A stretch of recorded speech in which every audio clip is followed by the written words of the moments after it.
شروع اللہ کا نام لے کر جو بڑا مہربان نہایت رحم والا ہے۔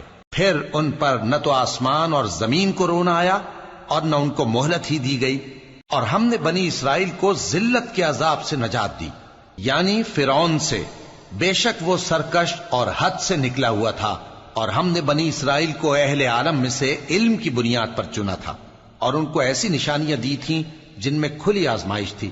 یہ لوگ یہ کہتے ہیں کہ ہمیں صرف پہلی دفعہ یعنی ایک بار مرنا ہے اور پھر اٹھنا نہیں۔ پس اگر تم سچے ہو تو ہمارے باپ دادا کو زندہ کر لاؤ۔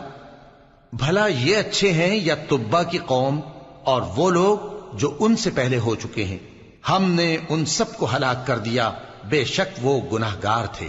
اور ہم نے آسمانوں اور زمین کو اور جو کچھ ان میں ہے اس کو کھیل کے لیے نہیں بنایا، ان کو ہم نے تدبیر سے پیدا کیا ہے، لیکن اکثر لوگ نہیں جانتے۔ کچھ شک نہیں کہ فیصلے کا دن ان سب کے جی اٹھنے کا وقت ہے، جس دن کوئی دوست کسی دوست کے کچھ کام نہ آئے گا اور نہ ان کو مدد ملے گی مگر جس پر اللہ مہربانی کرے۔ بے شک وہی غالب ہے، بڑا مہربان ہے۔ بلا شبہ تھوہر کا درخت گناہگاروں کا کھانا ہوگا، جیسے پگھلا ہوا تانبا۔ وہ تھوہر پیٹوں میں اس طرح کھولے گا جس طرح گرم پانی کھولتا ہے۔ حکم دیا جائے گا کہ اس کو پکڑ لو اور کھینچتے ہوئے دوزخ کے بیچوں بیچ لے جاؤ، پھر اس کے سر پر کھولتا ہوا پانی اونڈیل دو کہ عذاب پر عذاب ہو۔ اب مزہ چکھ، تو بڑی عزت والا اور سردار تھا۔ یہ وہی دوزخ ہے جس میں تم لوگ شک کیا کرتے تھے۔ بے شک پرہیزگار لوگ چین کے مقام میں ہوں گے، یعنی باغوں اور چشموں میں باریک اور دبیز ریشم کا لباس پہن کر ایک دوسرے کے سامنے بیٹھے ہوں گے۔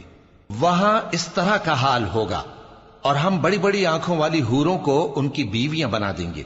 وہاں امن و اطمینان سے ہر قسم کے میوے منگائیں گے اور کھائیں گے، اور پہلی دفعہ کے مرنے کے علاوہ موت کا مزہ پھر نہیں چکھیں گے، اور اللہ ان کو دوزخ کے عذاب سے بچا لے گا۔ یہ تمہارے پروردگار کا فضل ہے، یہی تو بڑی کامیابی ہے۔ ہم نے اس قرآن کو تمہاری زبان میں آسان کر دیا ہے تاکہ یہ لوگ نصیحت حاصل کریں۔ پس تم بھی انتظار کرو، یہ بھی انتظار کر رہے ہیں۔